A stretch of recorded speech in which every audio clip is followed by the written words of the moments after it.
Hallo,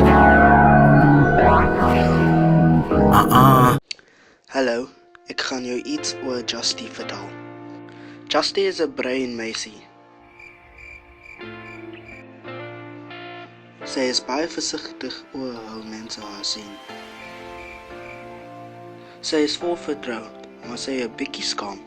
Sy nie mense maklik vertrou nie. Sy wil nie soos haar ma geword nie, omdat haar ma is 'n alkoholiese.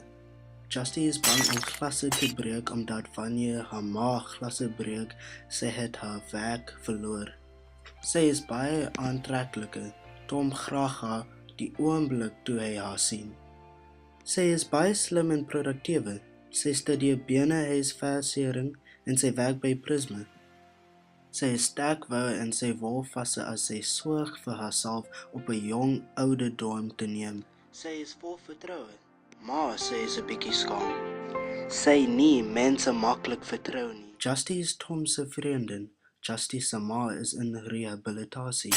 Die verhouding tussen Justy en haar ma is gebreek. Justy ontmoet Tom in die wasserykamer. Tom voel baie aangetrokke tot Justy. Tom het toe sy werkplek gegaan om haar uit te vra. Hulle begin om uit te gaan. Tom en Justy kry 'n ernstige verhouding. Tom voel hy moet Justy gelukkig maak en probeer om uit te vind waarom sy nie haar ma sien nie. Tom ontmoet Justy se ma in die rehabilitasiesentrum. Tom dan verras met Justy in haar woonstel met 'n eetvat. Hulle het 'n stal van 8 glasse saamgebring wat hulle almal seremonieel breek teen die muur. Justy neem 'n glas en breek dit ook. Ek hou van Justy omdat sy is 'n sterk vrou. Sy is staat om haar eie voete te staan en sorg van haarself. Sy is slim en dapper.